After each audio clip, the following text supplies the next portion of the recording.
दोस्तों, आज हम बात करेंगे शक्तिशाली बनने के ऊपर रॉबर्ट ग्रीनी द्वारा लिखी गई दुनिया की सबसे शक्तिशाली book the 48 laws of power के बारे में। इस बुक में शक्तिशाली बनने के ऐसे 48 नियम बताए गए हैं जिन्हें सुनकर और समझकर आप हैरान रह जाएंगे। आपकी जानकारी के लिए बता दूं कि इस बुक पर दुनिया के कुछ कंट्रीज ने बैन लगाया हुआ है। यहाँ तक कि अमेरिका के कुछ स्टेट्स में भी इस बुक को बैन किया गया है, क्योंकि उनका कहना है कि इस बुक में ऐसी टेक्निक्स बताई गई हैं जो किसी को भी आसानी से मैनिपुलेट कर सकती है।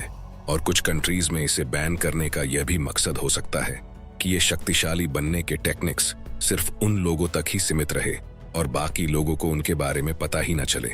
लेकिन इस वीडियो के माध्यम से मैं आपको वो सारे 48 नियम बताऊंगा जो इस बुक में बताए गए हैं। अगर आप भी इन 48 नियमों को अच्छे से सुनते हैं, समझते हैं और जीवन में फॉलो करते हैं, तो आप भी अपने बॉस को, दोस्तों को, गर्लफ्रेंड, बॉयफ्रेंड, पति, पत्नी, रिश्तेदार, किसी को भी मैनिपुलेट कर पाएंगे, और वो भी उनको बुरा फील कराए बिना।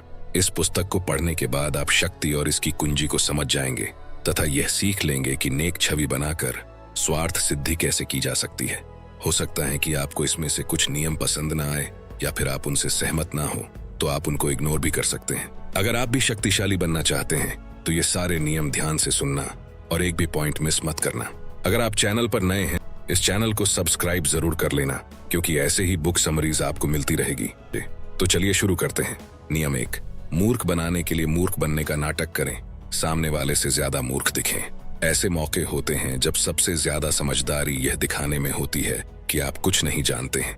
आपको अज्ञानी नहीं होना चाहिए, लेकिन इसका नाटक करने में निपुण होना चाहिए। मरने का नाटक करते समय ओपोसम नाम का जानवर मूर्खता का अभिनय करता है।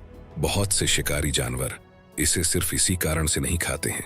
कौन विश्वास कर सकता है कि इतना बदसूरत, बुद्धिहीन, डरपोक और छोटा जानवर इतना बड़ा धोखा दे सकता है? कोई भी यह पसंद नहीं करता कि वह सामने वाले से ज्यादा मूर्ख दिखाई दे। बहरहाल, इस नीति का लाभ यह है कि इससे आपके शिकार खुद को आपसे ज्यादा बुद्धिमान मान लेते हैं। जब उन्हें इस बात का विश्वास हो जाएगा तो वे कभी यह शक नहीं करेंगे कि आप जैसे मूर्ख का कोई छिपा हुआ उद्देश्य भी हो सकता है। चतुराई से लोगों को यह विश्वास दिलाए कि वे आपसे ज्यादा बुद्धिमान हैं या आप उनसे थोड़े मंदबुद्धि हैं। इस तरह से आप उन्हें जंजीर से बांध देते हैं। आपके द्वारा जगाई गई बौद्धिक श्रेष्ठता की भावना उनकी शंका की मांसपेशियों को शिथिल कर देगी।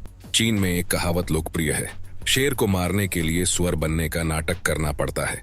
यह कहावत पुराने जमाने की शिकारी तरकीब से उत्पन्न हुई है, जिसमें शिकारी सुअर की खाल ओढ़ लेता है और उसकी आवाज की नकल करता है।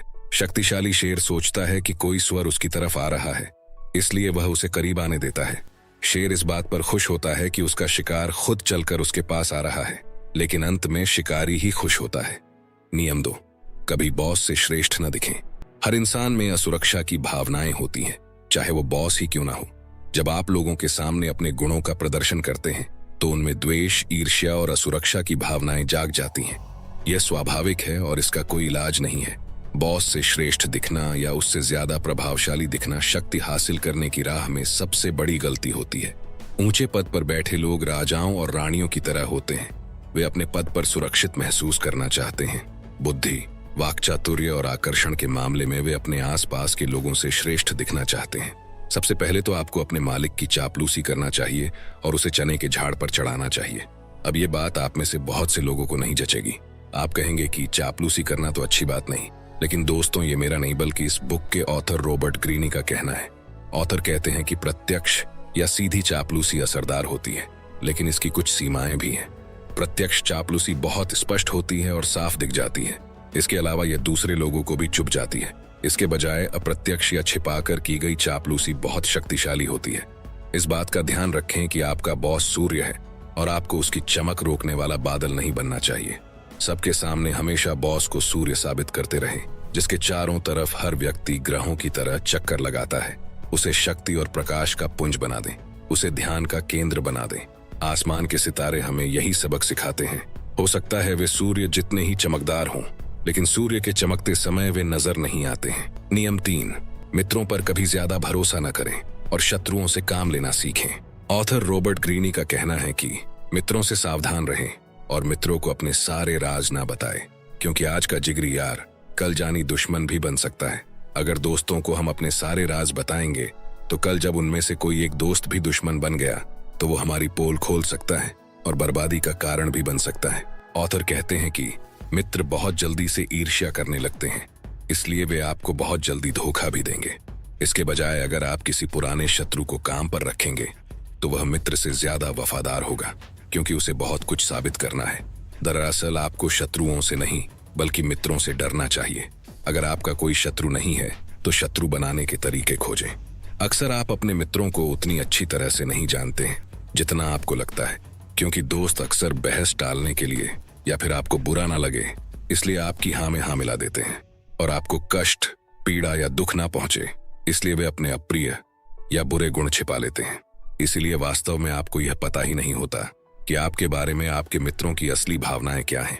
जब आप अपने किसी दोस्त को नौकरी पर रखने का निर्णय लेते हैं तो शुरुआत में तो वो आपके सामने उसके अच्छे गुण दिखाने लगता है, लेकिन धीरे धीरे उसके वे गुण सामने आते हैं जिन्हें उसने अब तक छिपा रखा था।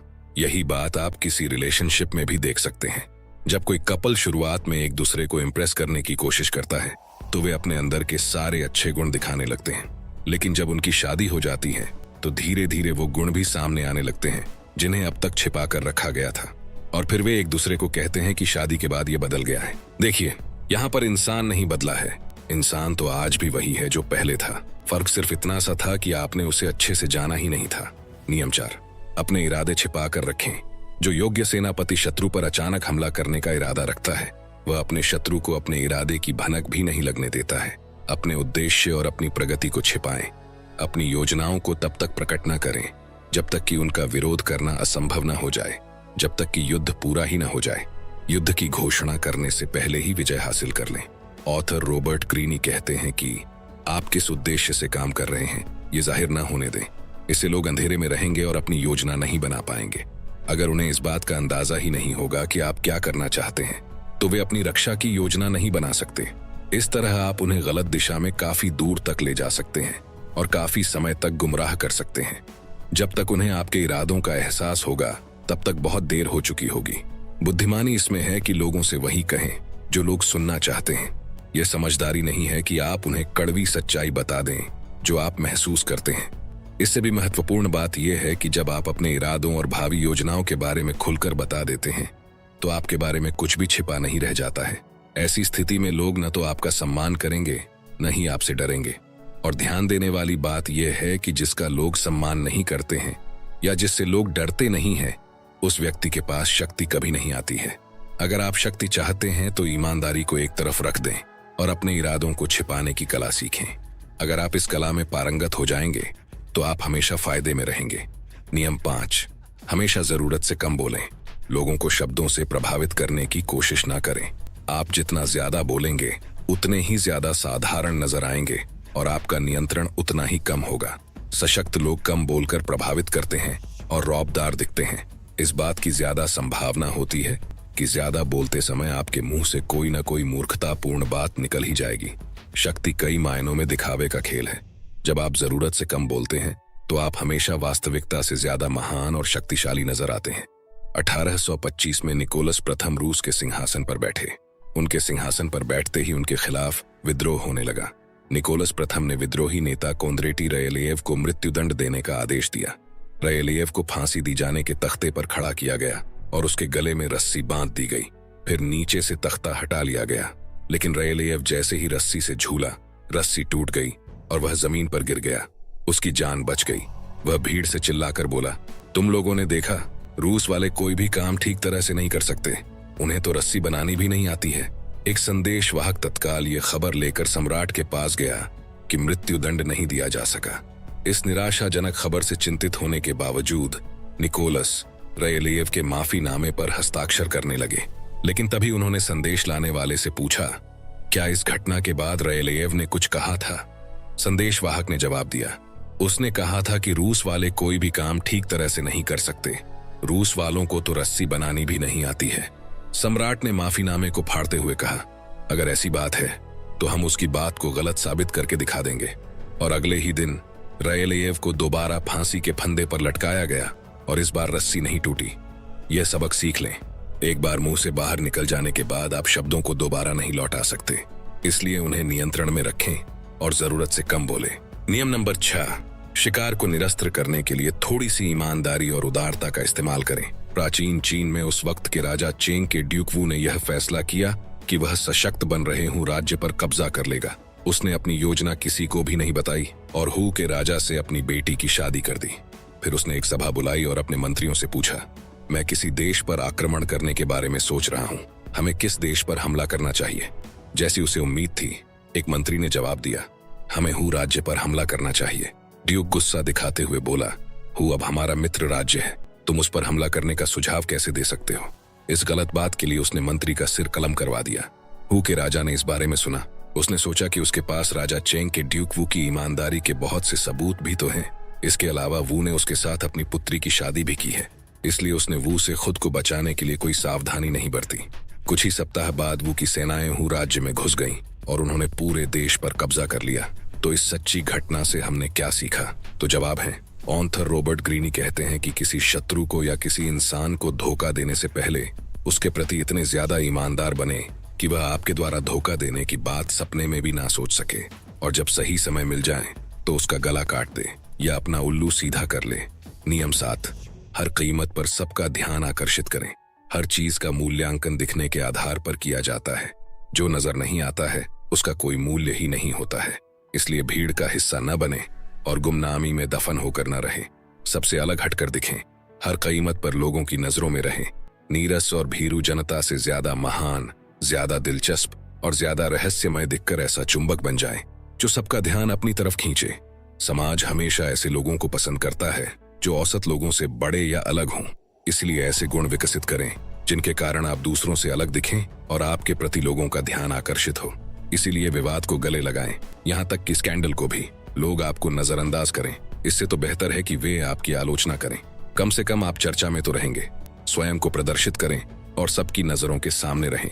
जो दिखता नहीं है, एक तरह से उसका अस्तित्व ही नहीं होता है। जो अभिनेता लाइमलाइट के चमकदार रोशनी में कदम रखता है तो सबकी आंखें उसी पर टिकी रहती हैं। लाइमलाइट के संकरे दायरे में एक बार में सिर्फ एक अभिनेता के खड़े होने की ही जगह होती है। खुद को लाइमलाइट में रखने की पूरी कोशिश करें। अपने कार्यों को बहुत बड़ा, दिलचस्प और विवादास्पद बनाएं ताकि रोशनी हमेशा आप पर ही रहे और बाकी सब अंधेरे में रहे। तो मुद्दे की बात यह है कि हमेशा लोगों का ध्यान आकर्षित करना चाहिए, चाहे उसकी कोई भी कीमत क्यों ना चुकानी पड़े। नियम 8, काम दूसरों से करवाएं लेकिन क्रेडिट खुद लें। ताकत की दुनिया जंगल की दुनिया की तरह है। कुछ जानवर खुद शिकार करके जीते हैं, जबकि ज्यादातर जानवर जैसे गीदड़ और गिद्ध दूसरों के शिकार पर जीते हैं। वे जल्दी ही यह बात समझ लेते हैं कि अगर वे इंतजार करेंगे तो उन्हें कोई न कोई ऐसा जानवर मिल जाएगा जो उनके लिए शिकार कर देगा। और लेखक ग्रीनी का कहना है कि हमें भी ऐसा ही करना चाहिए। नादान न बने। इस समय जब आप किसी गधे की तरह काम कर रहे हैं तो आपके ऊपर भी गिद्ध मंडरा रहे हैं और आपकी रचनात्मकता से फायदा उठाने का तरीका सोच रहे हैं। इसके बारे में शिकायत करना या आगबूला होना बेकार है। बेहतर यह है कि आप खुद की रक्षा करें और इस खेल को निपुणता से खेलें। शक्ति का आधार स्थापित करने के बाद आप गिद्ध बन जाएं। इस नीति पर चलने से बहुत सा समय और मेहनत बच जाएगी। कलाकार पीटर पॉल रूबेंस के कैरियर के उत्तरार्ध में उनकी पेंटिंग्स की मांग बहुत बढ़ गई। उन्होंने एक सिस्टम बना लिया। वे अपने बड़े स्टूडियो में दर्जनों अच्छे पेंटर्स को नौकरी पर रखते थे। उनमें से एक कपड़े बनाने में माहिर था तो दूसरा बैकग्राउंड बनाने में और इसी तरह बाकी क्षेत्रों के विशेषज्ञ भी थे। उनके इस स्टूडियो में एक साथ बहुत से चित्रों पर काम चलता था। जब कोई महत्वपूर्ण कस्टमर स्टूडियो देखने आता था तो पीटर पॉल रूबेंस उस दिन नौकरी पर रखे पेंटर्स को भगा देते थे। जब ग्राहक बालकनी से देखता था तो उसे रयूबेंस अविश्वसनीय तेजी और ऊर्जा से कई पेंटिंग्स पर एक साथ काम करते दिखाई देते थे। ग्राहक हैरान रह जाता था कि यह व्यक्ति कितना असाधारण है जो इतने कम समय में इतने सारे मास्टरपीस पेंट कर सकता है। यही इस नियम का सार है। काम दूसरों से करवाना सीखें और श्रेय खुद लें ताकि लोगों को यह लगे कि आप में अनूठी शक्ति है।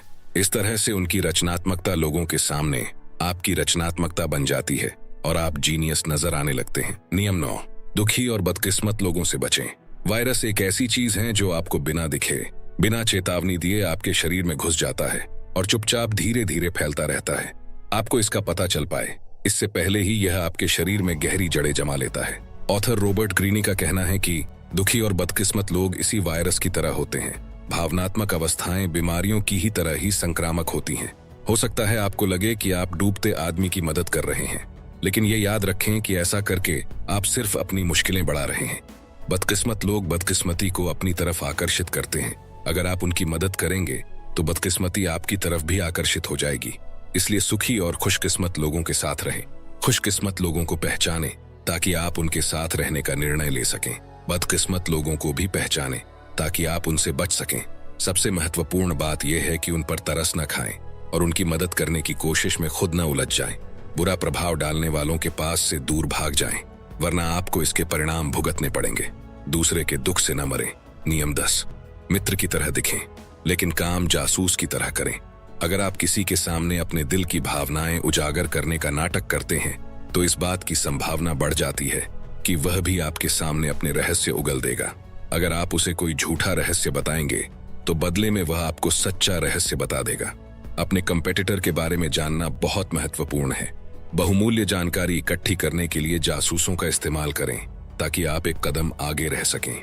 इससे भी अच्छा तरीका यह है कि आप खुद जासूस की भूमिका निभाएं। यह काम उतना मुश्किल नहीं है जितना आप सोचते हैं। दोस्ताना व्यवहार से आप मित्रों और शत्रुओं दोनों से ही गोपनीय जानकारी पा सकते हैं। सामाजिक समारोहों जैसे शादी, पार्टी, गेट टुगेदर जैसे मौकों का फायदा उठाएं। इस समय लोग फ्री एंड फ्रैंकली बात करते हैं और लोग ज्यादा सतर्क नहीं होते हैं, इसलिए लोगों से बातचीत करके आप उनसे बातें उगलवा सकते हैं। यह रणनीति इतनी जबरदस्त है कि वे आपकी रुचि को गलती से आपकी दोस्ती मान लेंगे। इस तरह आपको न सिर्फ सामने वाले के भेद मालूम चलेंगे बल्कि आप उसे अपना समर्थक भी बना लेंगे। बहरहाल, आपको इस रणनीति का प्रयोग सावधानी से करना चाहिए। अगर लोगों को यह शक हो जाए कि आप बातचीत के बहाने उनसे उनके सीक्रेट राज उगलवा रहे हैं तो वे आपसे कतराने लगेंगे। इसलिए मूल्यवान जानकारी पर नहीं बल्कि दोस्ताना बातों पर भी जोर दें, वरना आपके सवालों से सामने वाला आपके इरादे भांप लेगा और आपको आपकी मनचाही जानकारी नहीं मिल पाएगी। दोस्तों, वीडियो में बने रहिए क्योंकि और भी महत्वपूर्ण नियम आगे आने वाले हैं। नियम 11, अपने दुश्मन को पूरी तरह से मिटा दें। अगर आप नाग को अपने पैरों से दबाने के बाद जिंदा छोड़ देंगे तो वह दोबारा फन तान लेगा और आपको दोगुने जहर से काट लेगा। हारा हुआ शत्रु भी अधमरे नाग की तरह होता है जिसे आप दोबारा शक्तिशाली बनने का मौका देते हैं और समय के साथ साथ उसका जहर बढ़ता जाता है। जिस शत्रु से भय हो उसे पूरी तरह से कुचल देना चाहिए। अगर एक भी चिंगारी बची रही तो चाहे यह कितनी ही मध्यम हो, अंततः आग भड़क उठेगी। शत्रु फिर से शक्तिशाली बन जाएगा और प्रतिशोध लेगा। उसे पूरी तरह कुचल डालो, शरीर से ही नहीं बल्कि आत्मा से भी। चाणक्य नीति के रचनाकार चाणक्य ने कहा था, हमें कभी दुश्मन को सिर्फ इसलिए नजरअंदाज नहीं करना चाहिए क्योंकि वह कमजोर हो गया है। घास के पूले में छूटी आग की चिंगारी की तरह ही वह भी कुछ समय बाद खतरनाक बन सकता है। इसलिए अपने दुश्मन को पूरी तरह से मिटाने में ही समझदारी है। नियम 12, सम्मान पाने के लिए दूरी बनाएं। मैं आपको कुछ सैनिकों के बारे में बताना चाहता हूँ जो समुद्र तट पर तैनात थे। जब पहली बार उन्होंने किसी चीज को समुद्र की लहरों में दूर तैरते देखा तो वे चिल्लाने लगे, जहाज, जहाज, युद्ध का बेड़ा। 5 मिनट बाद उन्हें एक बोट दिखी, फिर एक छोटी नाव और अंत में कुछ लकड़ियां तैरती दिखीं। इस एग्जाम्पल से हम सीख सकते हैं कि दूर रहने पर जो चीज महत्वपूर्ण और ध्यान देने लायक नजर आती है, पास आने पर उसकी वैल्यू कचरे के समान रह जाती है। एक बात याद रखें, सूर्य का महत्व उसकी अनुपस्थिति से ही होता है। बारिश के दिन जितने लंबे होते हैं सूर्य का उतना ही ज्यादा इंतजार रहता है, लेकिन लगातार गर्मी पड़ने पर सूर्य चुभने लगता है। अगर आप खुद को अनुपस्थित रखना सीख लेंगे तो लोगों में आपकी डिमांड बढ़ जाएगी। अगर आप ज्यादा समय तक लोगों के आसपास रहेंगे तो आपने अपने चारों तरफ शक्ति का जो आभा मंडल बनाया है वह गायब हो जाएगा। खेल को पलट दें, खुद को दुर्लभ बनाएं, इससे आपकी उपस्थिति का महत्व बढ़ जाएगा। दूर रहने पर जिस व्यक्ति को शेर माना जाता है, सामने होने पर वही सामान्य और मूर्खतापूर्ण लगता है। ज्यादा परिचित होने पर गुण अपनी चमक खो देते हैं क्योंकि लोग आंतरिक गुणों के बजाय बाहरी चीजों को देखने लगते हैं। उत्कृष्ट जीनियस भी अपनी अनुपस्थिति या रिटायरमेंट का प्रयोग इसलिए करता है ताकि लोग उसका सम्मान कर सकें और उसकी दुर्लभता से आदर उत्पन्न हो सके। नियम 13, ये जाने कि आपके सामने कौन है, गलत व्यक्ति से पंगा ना ले। परेशान करने वाला कौवा एक दिन भेड़ की पीठ पर बैठ गया। बेचारी भेड़ मजबूरन उसे काफी समय तक अपनी पीठ पर ढोती रही और फिर बोली, अगर तुम किसी कुत्ते के साथ इस तरह का व्यवहार करते तो वह तुम्हें अपने तेज दांतों से मजा चखा देता। इस पर कौवे ने जवाब दिया, और उसने जो जवाब दिया उसे जरा ध्यान से सुनना। उसने कहा, मैं कमजोर लोगों को सताता हूँ और शक्तिशाली लोगों की चापलूसी करता हूँ। मैं जानता हूँ कि मैं किसे सता सकता हूँ और मुझे किसकी चापलूसी करनी चाहिए। मुझे आशा है कि इस नीति पर चलने से मैं काफी समय तक जिंदा रहूंगा और अच्छे बुढ़ापे का आनंद लूंगा। ऑथर रॉबर्ट ग्रीनी कहते हैं कि हमें भी ऐसा ही करना चाहिए। और एक महत्वपूर्ण बात, ये जान लें कि चाहे व्यक्ति कितना ही महत्वहीन या छोटा हो, वह कभी न कभी आपके काम आ सकता है। लेकिन अगर आपने उसका कभी अपमान किया है तो वह आपके काम नहीं आएगा। गलतियों को अक्सर माफ कर दिया जाता है, लेकिन अपमान को कभी माफ नहीं किया जाता। इंसान का ईगो इसे हमेशा याद रखता है। नियम 14, किसी के पिट्ठू न बने। खुद के अलावा किसी भी व्यक्ति के पाले में न जाएं, क्योंकि शक्ति काफी हद तक दिखावे पर निर्भर करती है। इसलिए आपको ऐसी तरकीबें सीखना चाहिए जिनसे आपकी प्रतिष्ठा बढ़े। किसी व्यक्ति या समूह का पिट्ठू न बनना एक ऐसी ही तरकीब है। जब आप पिट्ठू नहीं बनते हैं तो इससे सामने वाले को गुस्सा नहीं आता है, बल्कि उसके मन में आपके प्रति सम्मान उत्पन्न होता है। आप तत्काल शक्तिशाली बन जाते हैं, क्योंकि आप उस समूह या व्यक्ति के प्रलोभन या बंधन से दूर रहते हैं जो ज्यादातर लोग नहीं कर पाते हैं। जिस पल आप पिट्ठू बन जाते हैं या समर्पित हो जाते हैं, ये जादू खत्म हो जाता है। आप भी बाकी सबकी तरह सामान्य बन जाते हैं। लोग आपको पिट्ठू बनवाने के लिए सभी तरह के उचित अनुचित उपाय आजमाएंगे। वे आपको तोहफे देंगे, आप पर एहसानों की बौछार करेंगे, सिर्फ इसलिए ताकि आप उनके एहसानों के बोझ तले दब जाएं। उनकी रुचि को प्रेरित करें, लेकिन किसी भी कीमत पर पिट्ठू न बने। लेकिन इस बात को याद रखें कि आपका लक्ष्य लोगों को दूर रखना नहीं है या ऐसा दिखना नहीं है कि आप किसी के हो ही नहीं सकते। महारानी एलिजाबेथ प्रथम की तरह आपको भी लगातार हवा देते रहना चाहिए, रुचि जगाते रहना चाहिए और लोगों को प्रलोभन देते रहना चाहिए, ताकि वे आपको अपना बनाने की कोशिशें करते रहें। फिर आपको उनके ध्यान को कभी कभार मोड़ना भी चाहिए, लेकिन बहुत ज्यादा दूर नहीं। नियम 15, प्रतिष्ठा पर बहुत कुछ निर्भर करता है। हर कीमत पर इसकी रक्षा करें। प्रतिष्ठा शक्ति की नींव है। सिर्फ प्रतिष्ठा के माध्यम से ही आप दबदबा कायम कर सकते हैं और विजय पा सकते हैं। एक बार भी फिसल जाने पर आप असुरक्षित हो जाएंगे और आप पर सभी दिशाओं से हमला होने लगेगा। ऐसी प्रतिष्ठा बनाएं कि उस पर कोई हमला न कर सके। हमेशा संभावित हमलों के बारे में सचेत रहें और उनके होने से पहले ही उन्हें खत्म कर दें। इस दौरान अपने शत्रुओं की प्रतिष्ठा में सेंध लगाकर उन्हें नष्ट करना सीखें। फिर दूर खड़े हो जाएं और जनता को उनकी आलोचना करने दें। शुरुआत में आपको किसी एक विशेष गुण की प्रतिष्ठा बनाने के लिए मेहनत करना चाहिए, चाहे यह उदारता हो या ईमानदारी या चतुरता। वह गुण आपको दूसरों से अलग कर देता है और इसके कारण दूसरे आपके बारे में बातें करने लगते हैं। इसके बाद आप अपनी प्रतिष्ठा का प्रचार ज्यादा से ज्यादा लोगों में करें। हालांकि यह काम बहुत समझदारी से करना चाहिए। धीरे धीरे प्रतिष्ठा बनाएं और इसकी नींव मजबूत बनाएं। द्वितीय विश्व युद्ध के दौरान उत्तर अफ्रीकी रेगिस्तान में लड़ते समय जर्मन सेनापति अर्तिन रोमल ने चालाकी और धोखेबाजी की प्रतिष्ठा बना ली थी, जिससे उनसे लड़ने वाली हर सेना दहशत में आ जाती थी। हालांकि उनकी सेना मुट्ठी भर बची थी और ब्रिटिश टैंकों की संख्या उनसे 5 गुना ज्यादा थी, लेकिन रोमल के आने की खबर सुनते ही पूरे के पूरे शहर खाली हो जाते थे। अपनी प्रतिष्ठा को किसी एक विशेष गुण पर आधारित करें। यह इकलौता गुण विजिटिंग कार्ड की तरह आपका परिचय देता है और लोगों पर दबाव बनाता है। नियम 16, दूसरों को अपने पास बुलाएं। जरूरत पड़ने पर दाना भी डालें। भालुओं का शिकारी अपने शिकार के पीछे दौड़ नहीं लगाता है। अगर भालू को यह पता चल जाए कि उसका पीछा किया जा रहा है तो उसे पकड़ना लगभग असंभव होता है। और मान लीजिए अगर किसी ने उसे पकड़ भी लिया तो वह हिंसक हो जाएगा। इसलिए शिकारी भालू का पीछा नहीं करता है। इसके बजाय वह फंदे में शहद लगा देता है। वह भालू का पीछा करके खुद को थकाता नहीं है। वह भालू के पीछे भागकर अपनी जान जोखिम में नहीं डालता है। वह तो बस फंदा तैयार कर देता है और फिर इंतजार करता है। 19वीं सदी के मशहूर निवेशक डेनियल डू शेयर बाजार के मंजे हुए खिलाड़ी थे। जब वे यह चाहते थे कि बाकी लोग किसी खास कंपनी के शेयर को खरीदें या बेचें और उसके भाव को ऊपर या नीचे धकेलें, तो वे कभी सीधी नीति का इस्तेमाल नहीं करते थे। वे चालाकी से काम लेते थे। उनकी एक चाल यह थी कि वे वॉल स्ट्रीट के रास्ते में पड़ने वाले एक क्लब में जाकर कहते थे कि उन्हें जल्दी ही स्टॉक एक्सचेंज पहुंचना है। फिर वे अपना पसीना पोंछने के लिए लाल रूमाल निकालते थे। इस रूमाल से एक कागज गिरता था, लेकिन वे उसके गिरने पर ध्यान नहीं देते थे। क्लब के सदस्य हमेशा डेनियल के कदमों को भांपने की कोशिश करते थे, इसलिए उनके जाने के बाद वे लपक कर उस कागज को उठा लेते थे। उस कागज में किसी कंपनी के शेयर के बारे में गोपनीय जानकारी लिखी रहती थी। बात फैल जाती थी और सदस्य उस जानकारी के आधार पर धड़ाधड़ वह शेयर खरीदने बेचने लगते थे और इस तरह डेनियल के हाथों का खिलौना बन जाते थे। हर चीज इस बात पर निर्भर करती है कि आप जो दाना डाल रहे हैं वह कितना मीठा है। अगर आपका जाल आकर्षक है तो आपके दुश्मनों की इच्छाओं और भावनाओं की उलझन उन्हें सच्चाई नहीं देखने देगी। उनका लोभ जितना बढ़ेगा उन्हें उतना ही घुमाया जा सकता है। नियम 17, बहस से नहीं अपने कामों से जीतें। बहस करके अपनी बात मनवाने या जीतने की कोशिश करने में दिक्कत यह होती है कि आप यकीन से कभी भी यह नहीं कह सकते हैं कि सामने वाले पर इसका क्या प्रभाव पड़ा है। हो सकता है वह आपसे सहमत तो दिख रहा हो, लेकिन अंदर ही अंदर आपसे द्वेष और नफरत कर रहा हो। बहस से मिलने वाली क्षणिक विजय दरअसल खोखली होती है। इससे सामने वाले के विचार नहीं बदलते हैं, इसके बजाय उसके मन में द्वेष और दुर्भावना उत्पन्न होती है जो काफी समय तक कायम रहती है। 1688 में रेन ने वेस्टमिंस्टर शहर के लिए एक शानदार टाउन हॉल डिजाइन किया, लेकिन मेयर उससे संतुष्ट नहीं था। उसने रेन से कहा कि दूसरी मंजिल सुरक्षित नहीं है और यह पहली मंजिल पर बने उसके ऑफिस पर कभी भी गिर सकती है।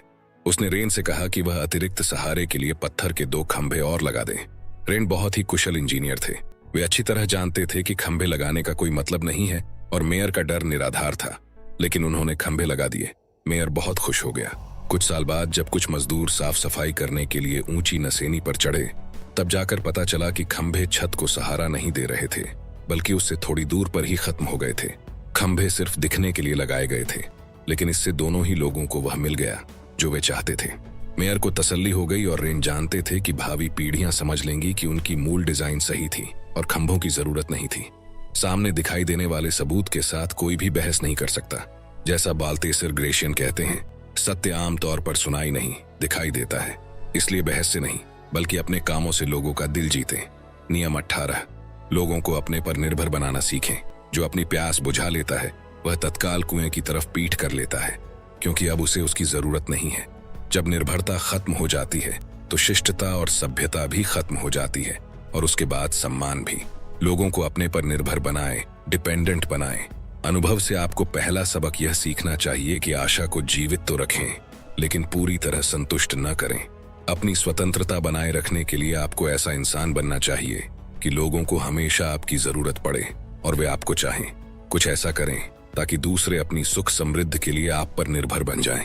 लोगों को इतना न सिखाएं कि आपके बिना उनका काम चल जाए। नियम 19, मदद मांगते समय दया या एहसान की नहीं, बल्कि स्वार्थ की दुहाई दें।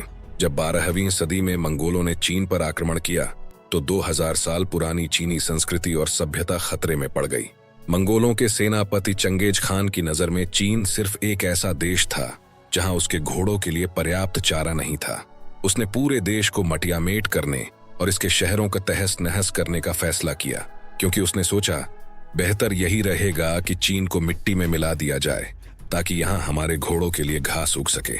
चीनी सभ्यता को नष्ट होने से जिसने बचाया वह कोई सैनिक, सेनापति या राजा नहीं था, बल्कि त्साई नाम का सामान्य आदमी था। एक विदेशी था, लेकिन वह चीनी संस्कृति से प्रभावित था। वह चंगेज खान का विश्वास पात्र सलाहकार बनने में कामयाब हो गया और उसने उसे यकीन दिला दिया कि अगर चीन को नष्ट करने के बजाय वह वहां के नागरिकों पर टैक्स लगा देगा तो इससे उसे ज्यादा फायदा होगा। चंगेज खान को इसमें ज्यादा समझदारी दिखी और उसने त्साई की सलाह मान ली। अगर आपको किसी साथी की मदद चाहिए तो उसे यह याद न दिलाएं कि आपने पहले उसकी कितनी मदद की है या उसके लिए कितने अच्छे काम किए हैं। अगर आप ऐसा करेंगे तो वह आपको नजरअंदाज करने का कोई न कोई कारण ढूंढ ही लेगा।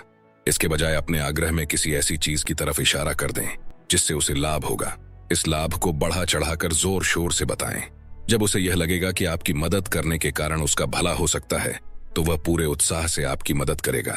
नियम 20, दूसरों को दुविधा में रखें, अनिश्चय का माहौल बनाएं। अकस्मात, अचानक होने वाली या अनसोची चीज सबसे डरावनी होती है। इसीलिए हम भूकंपों और तूफानों से डरते हैं। हमें यह पता नहीं होता है कि वे कब आएंगे। जब एक भूकंप आ जाता है तो दहशत में रहते हैं कि कहीं अगला भूकंप न आ जाए। अप्रत्याशित मानवीय व्यवहार का हम पर इसी तरह का प्रभाव पड़ता है। कुछ समय तक पाब्लो पिकासो ने अपनी पेंटिंग्स पॉल रोजेनबर्ग नाम के एक आर्ट डीलर को बेची। फिर एक दिन बिना किसी कारण के पिकासो ने उससे कहा कि अब वे उसे अपनी कोई पेंटिंग नहीं बेचेंगे। पिकासो ने उसे इसका कोई कारण नहीं बताया। पिकासो ने मन ही मन सोचा, रोजेनबर्ग अगले 48 घंटों तक यह अनुमान लगाने की कोशिश करेगा कि ऐसा क्यों हुआ। कहीं ऐसा तो नहीं कि मैं अपनी पेंटिंग्स किसी दूसरे आर्ट डीलर को बेचना चाहता हूँ।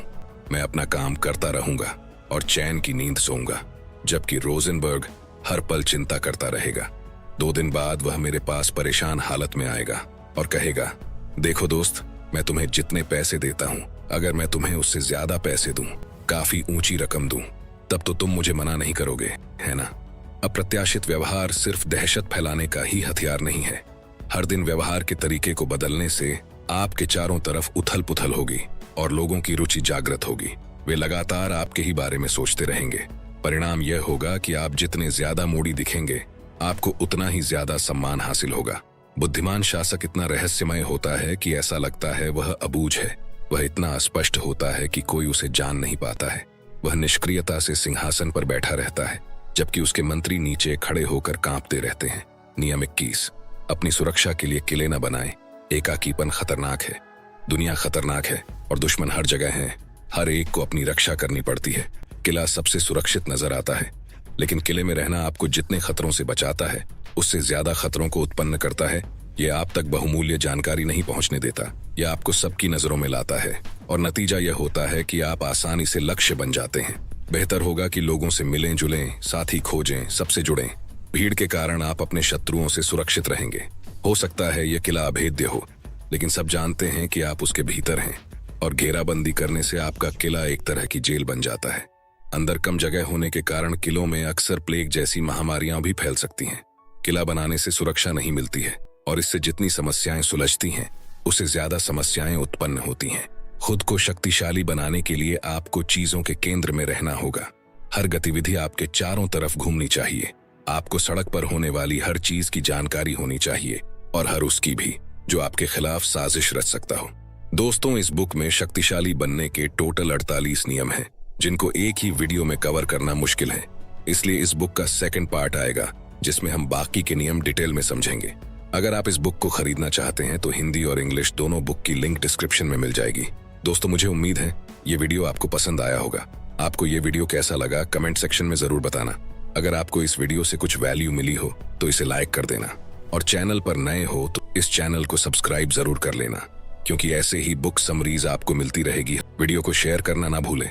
और अंत में सिर्फ एक बात, चाहे कुछ भी करें, लेकिन अपना सपना ना छोड़ें, क्योंकि सपने के बिना जीवन जिया नहीं जाता, सिर्फ काटा जाता है।